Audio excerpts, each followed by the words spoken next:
Buenas, hoy en 2 con 1 de las dos orillas, Juan Manuel Ospina y quien les habla, Adolfo Beck, tenemos como invitado al abogado, al internacionalista, al profesor universitario, al especialista en el Medio Oriente, Eduardo Confi David. Bienvenido.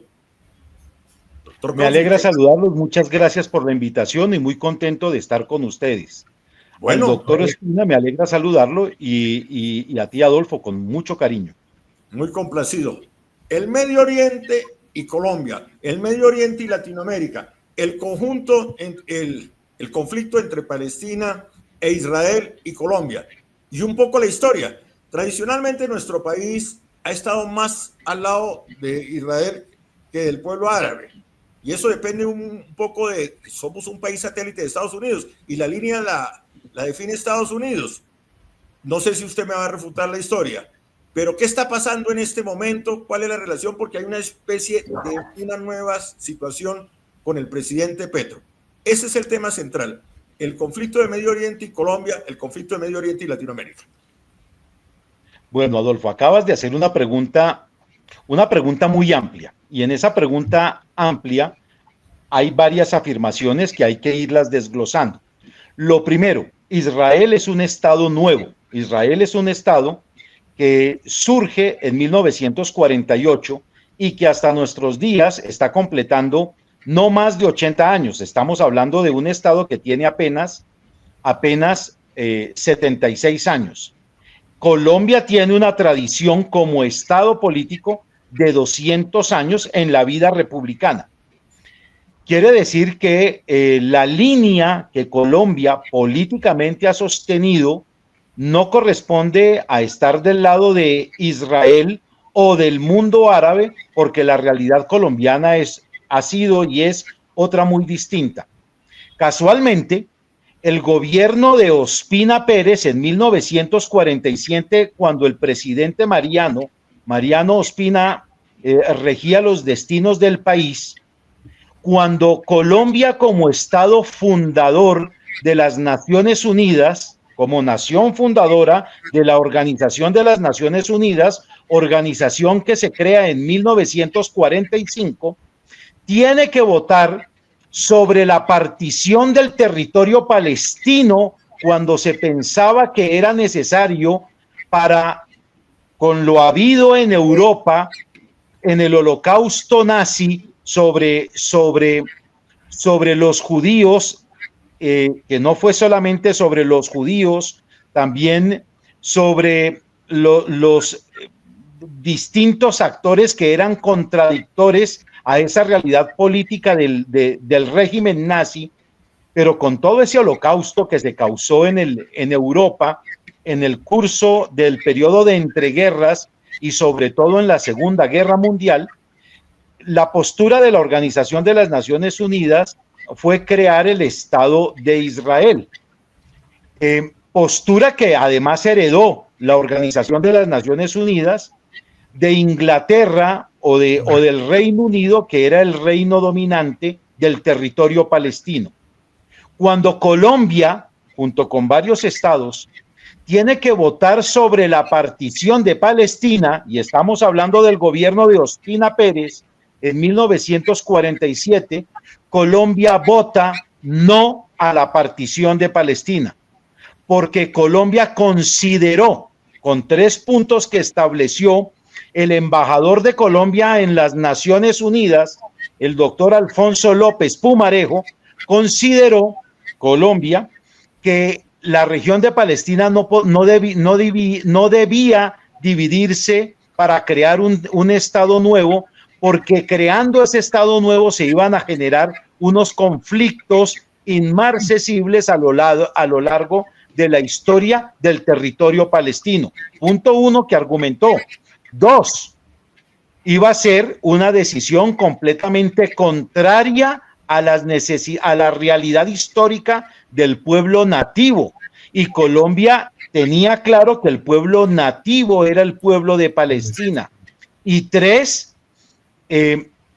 la propuso Colombia que Jerusalén, como ciudad universal de las religiones, tuviera un tratamiento especial y que no fuera una ciudad que que fuera objeto de conflictos de orden político local, como ser sede o capital de algún estado, entendiendo Colombia que la naturaleza política de Jerusalén era estar dentro del entorno de Palestina, toda vez que esa era la historia cultural de Jerusalén y de los palestinos siempre asentados en su territorio. Luego, Adolfo, a la primera postura que tú haces, Colombia no ha estado de cara de Israel. Es más, a lo largo del siglo XX, Colombia con sus dos partidos políticos tradicionales, el Partido Conservador primero y luego el Partido Liberal después, en la historia misma de esta decisión política sobre la partición de Palestina, Colombia a lo largo del siglo XX, incluso un poco alcanza a tocar el siglo XXI, no cambió de postura. Colombia nunca ha estado de acuerdo con la partición de Palestina y esa fue su postura.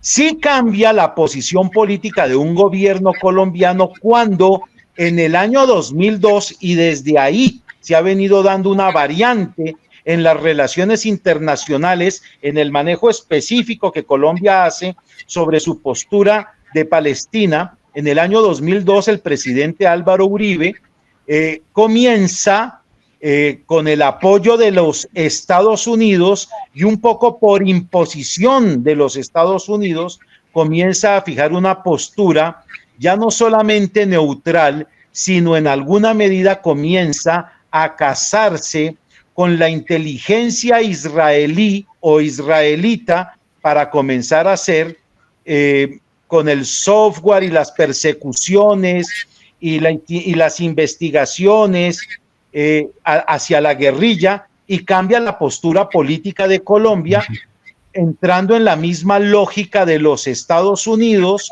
que defendía Estados Unidos, sí, a Israel, y también Colombia a partir de ese momento comenzó a cambiar un poco la postura, porque comienza a comprar el manejo de las investigaciones de Israel y también el armamento israelita, y eso comenzó a generar una postura en el primer gobierno de Uribe, en el segundo gobierno de Uribe, y esa misma política se va a seguir o va a continuar en el primer gobierno de Santos y en el segundo gobierno de Santos, y esa misma postura viene a suceder también en el gobierno de Iván Duque, que ahí vuelve la estructura política un poco hacia el centro democrático.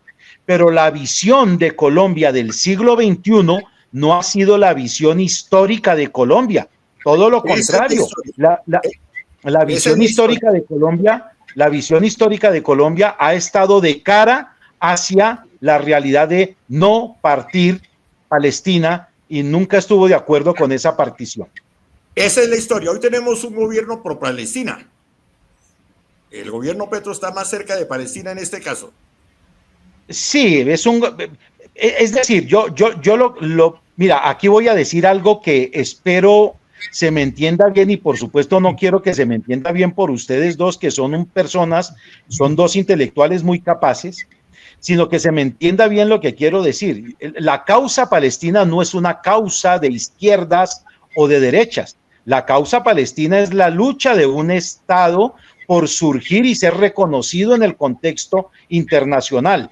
No, hoy en día, desafortunadamente, la izquierda se apropió de la causa palestina y desafortunadamente la derecha se desapropió de la causa palestina. Y la causa palestina no es ni conservadora, ni liberal, ni de izquierda, ni derecha. La causa palestina es la lucha de un pueblo por mantener su unidad política y por mantener su historia en su territorio ancestral.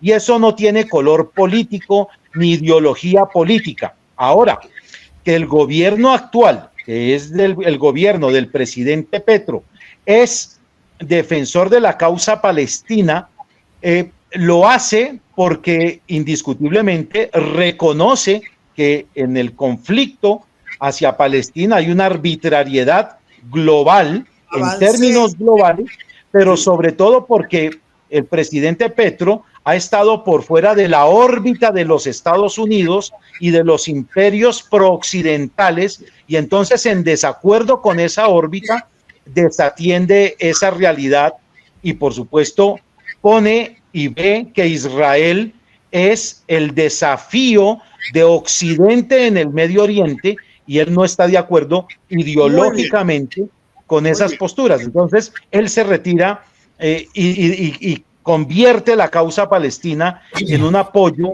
ideológico que pues por supuesto los palestinos lo necesitan. Palestina necesita todo tipo de apoyo ideológico. Bueno, muy bien, tratemos de avanzar en preguntas cortas para respuestas más cortas, porque nosotros tenemos una cultura totalmente occidentalizada y a pesar de que nos llegan noticias diariamente del Medio Oriente, son muy pocos los que conocen a fondo el tema, y por no decir que el Oriente en forma amplia. Me decía el profesor Sáchica, nosotros solo tenemos la mitad del mundo en nuestra cultura, en nuestra academia, solo conocemos lo de Occidente, lo de Oriente no lo conocemos bien. Y el caso del conflicto árabe, el conflicto de Palestina, también nos deja una serie de vacíos. ¿Por qué llegamos al momento actual en ese conflicto? Adolfo, permíteme otra vez. Quiero, en esa pregunta amplia que tú haces, hay algo que decir que también es importante decirlo.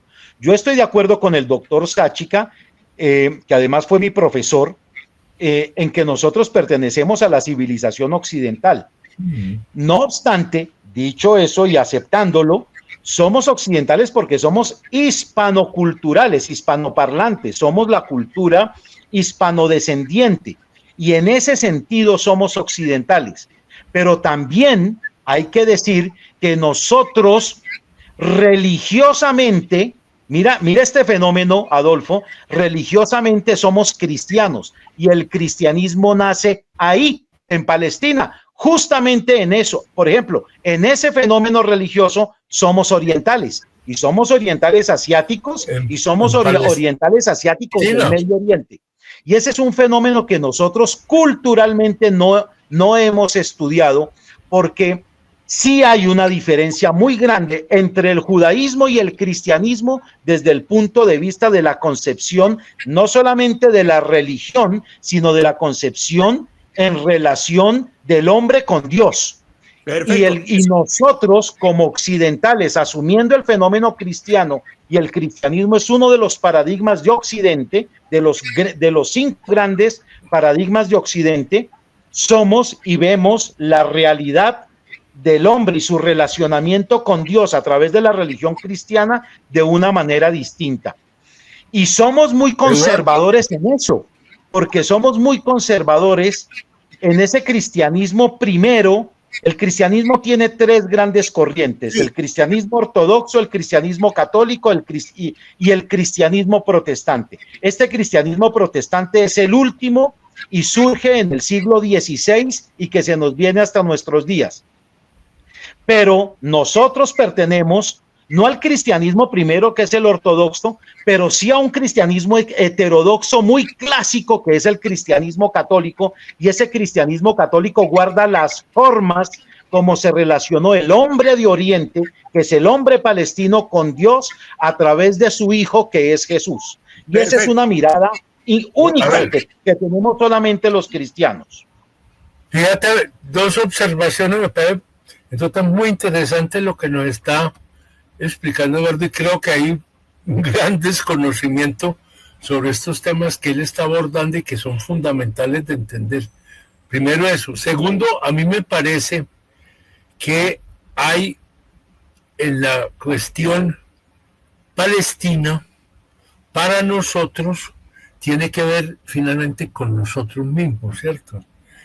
Tengamos en cuenta solamente las raíces de nuestra cultura hispánica, los 500 años donde estuvieron estos pueblos y estas culturas de Oriente allí y que nos impregnaron. Y no cuál es el idioma y tenemos cualquier cantidad de palabras que tienen su raíz en el mundo árabe. O sea que ese no es un mundo para nosotros ajeno, es un mundo cercano. En segundo lugar, tú lo dices muy claramente, estas son unas religiones, la nuestra es una religión que nace en Palestina. Cristo, Jesús era palestino, los primeros profetas eran palestinos. Es decir, hay unas raíces históricas y culturales muy fuertes que a veces no se tienen muy en cuenta.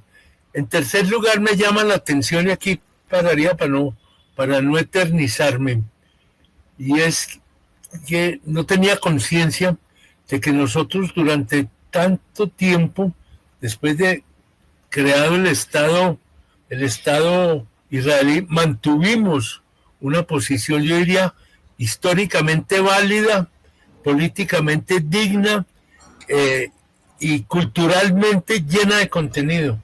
¿Y sabe qué me preocupó? Que el presidente Uribe, por conseguir armamento, por conseguir apoyo militar, rompe ese entendimiento, ese acuerdo, ese respeto que se había tenido y pues no digo que se entregue a Israel, pero le abre las puertas a Israel y vea los escándalos en los que estamos todavía con las armas israelíes, con la asistencia israelí. Eso nace ahí y hoy tiene una expresión muy, muy clara. No sé cómo la ves vos.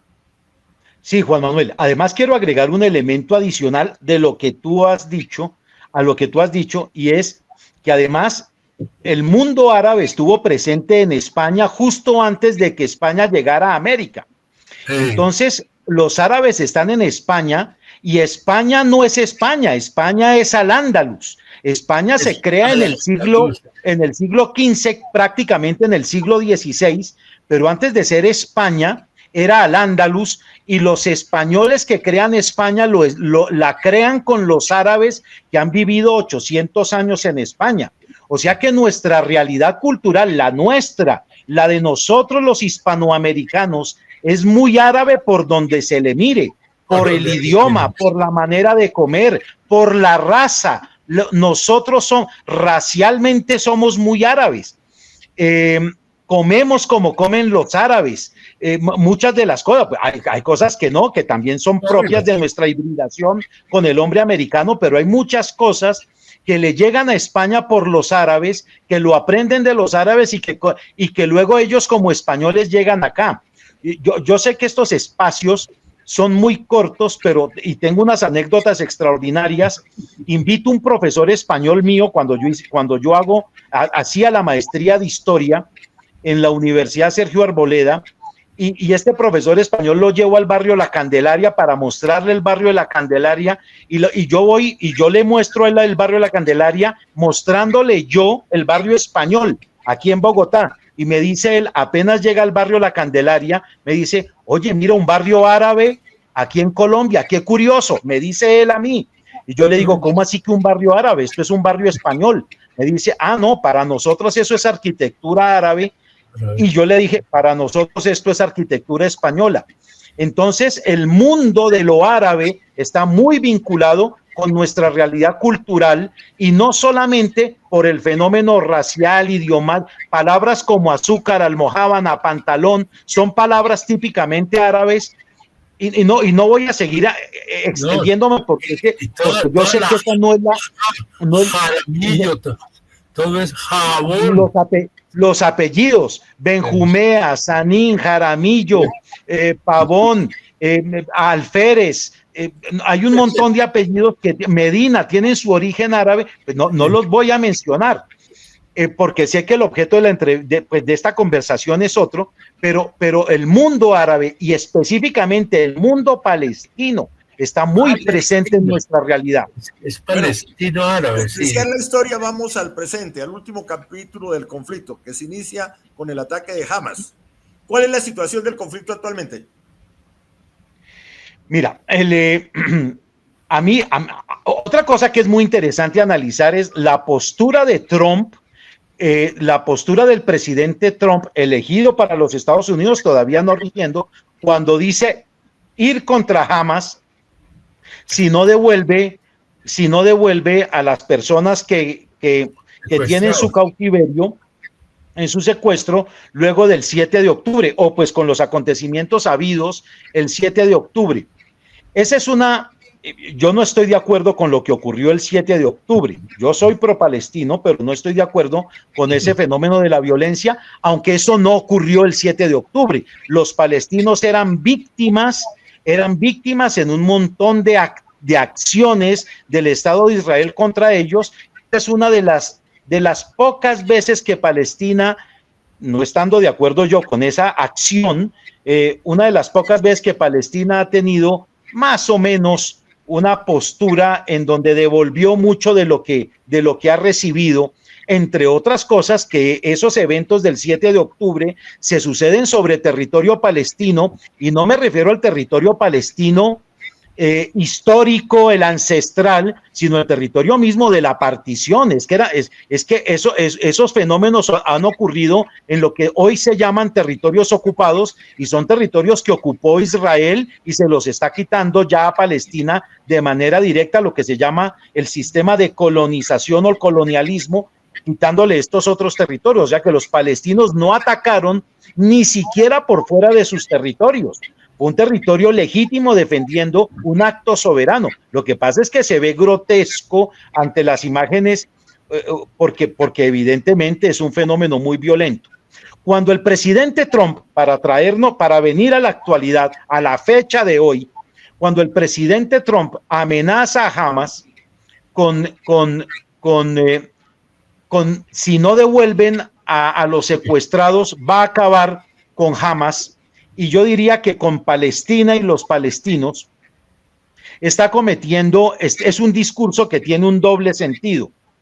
Incluso puede contener un triple sentido. El primer sentido, le está hablando a los cristianos protestantes pro-israelitas, y no por Israel, sino pro-cristianos que están esperando la segunda venida del Mesías en Israel, dentro del discurso que ha montado la necesidad de que venga el Mesías con el judaísmo que siguen esperando la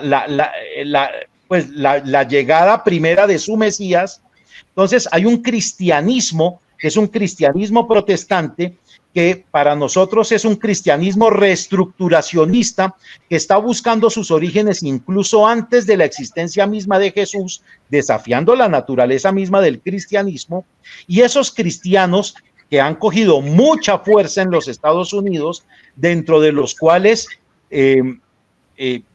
Trump se ha convertido también en un símbolo, casi que en un llamado por Dios a defender esa causa para la llegada de su Mesías. Entonces, este es un discurso que Trump, como candidato republicano conservador, conservador dentro de las tradiciones republicanas y norteamericanas, está defendiendo la idea cristiana y por eso defiende esa postura en favor de Israel contra Hamas.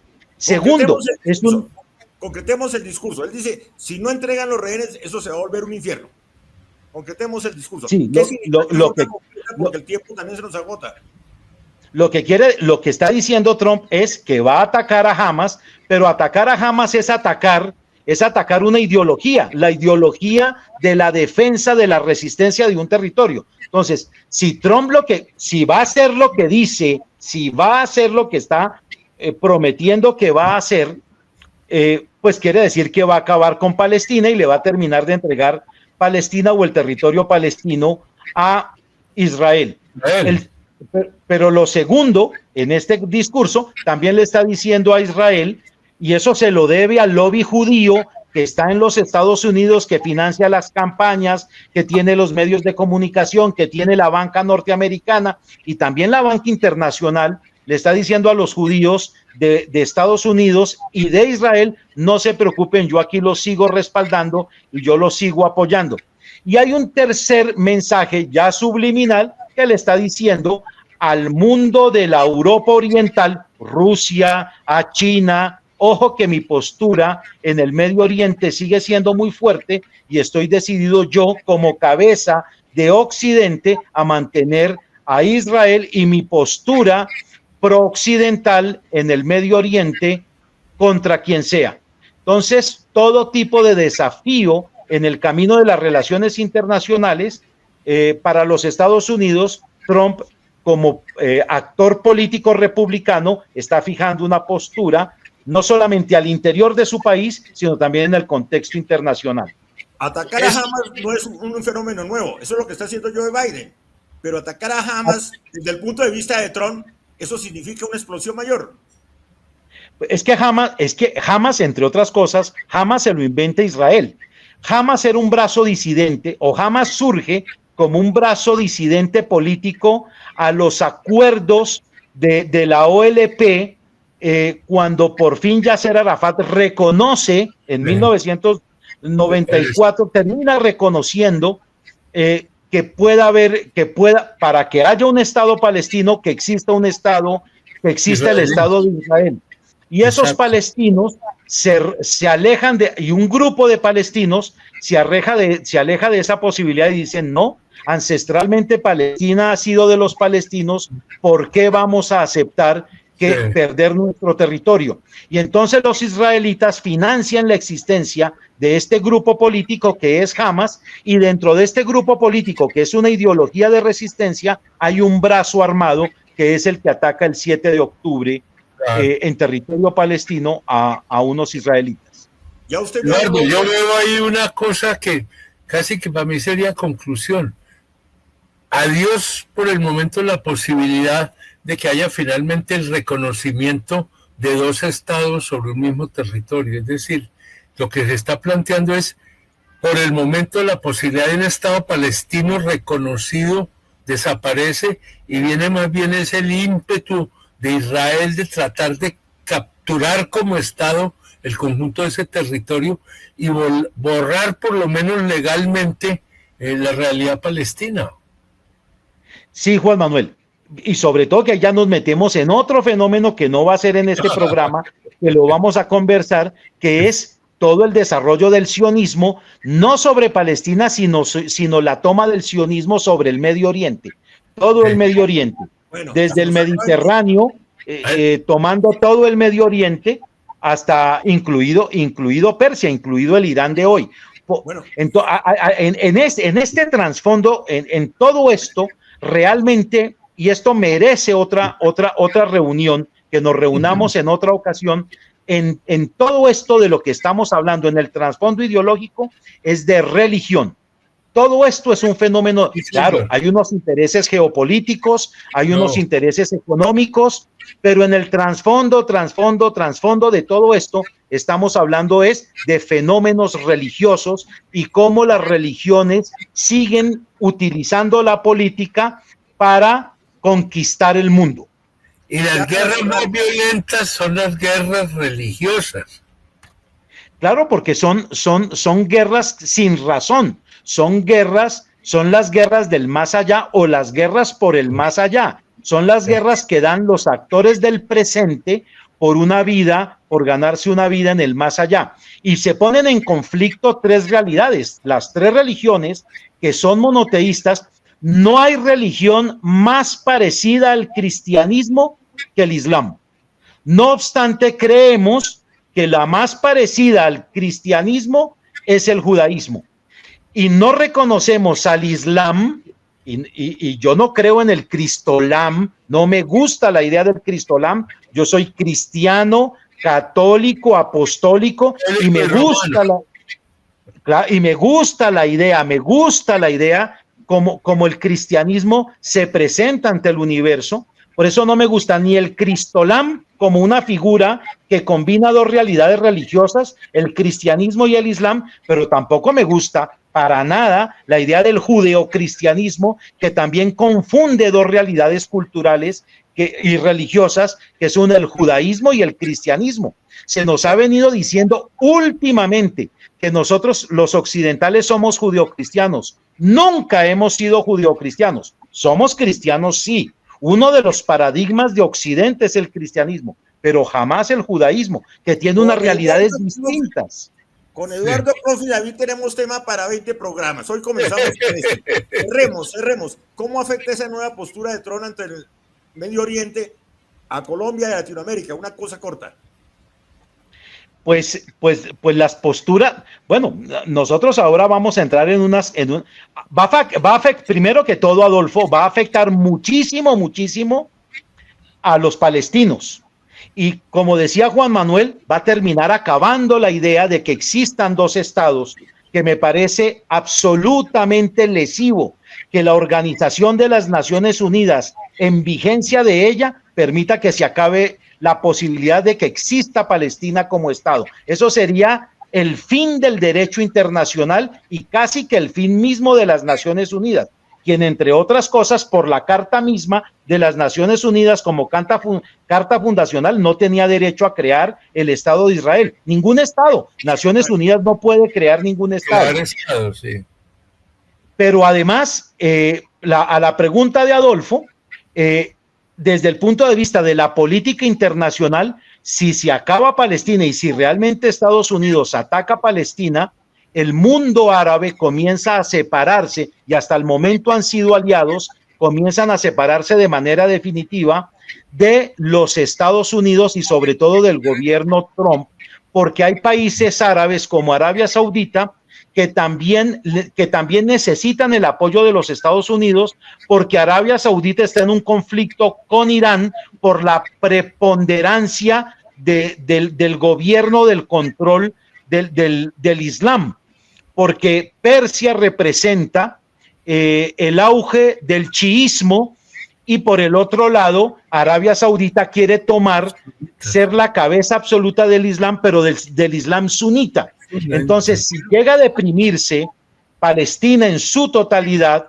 los países todo país que le hizo oposición a la Organización de las Naciones Unidas, o toda sociedad o toda nación, todo país, sociedad o nación, o Estado que le hizo oposición a la Organización de las Naciones Unidas, a los Estados Unidos, a las potencias de Occidente, comienzan a entender que ese orden mundial que se propuso como un orden de interdependencia y colaboración es un mundo injusto, inequitativo y sobre todo inexistente. Y habría que crear un nuevo orden mundial, y faltaría ver si ese nuevo orden mundial, que no es el que está proponiendo Trump, si no entramos en una realidad distinta, se va a equilibrar con unas fuerzas, con las fuerzas del Oriente, unificando a la India con la China, que no están unidos, unificando a la China con Rusia, que tampoco están unidos, pero no quiere decir que no tengan política, que no se puedan unir en la procura de un nuevo orden internacional. Es más, se nos acabó los intereses. Se nos acabó claro. El tiempo. Tenemos acabó el tiempo, pero no el tema, ¿no? No, se nos acabó el tema. Y quiero decirle que Colombia no está muy ajena al conflicto. En este momento Álvaro Leiva está en el Medio Oriente. Álvaro Leiva en este momento está en Jerusalén y conociendo a Álvaro Leiva, él está tratando de mediar por la paz en el Medio Oriente, por conservar los restos que todavía quedan de los antiguos acuerdos de Oslo y tratar de preservarlos y de ponerlos en el contexto nuevamente, en el contexto internacional, porque él fue con la idea al Medio Oriente del concepto de la paz nuestra, de esa paz total que se propone en Colombia. Ese mismo concepto lo está llevando hacia el Medio Oriente, y en Jerusalén él está tratando de acercar las partes para lograr acuerdos y la existencia del Estado de Palestina. Gracias, doctor. Muy bien. Muy amable. Muy interesante.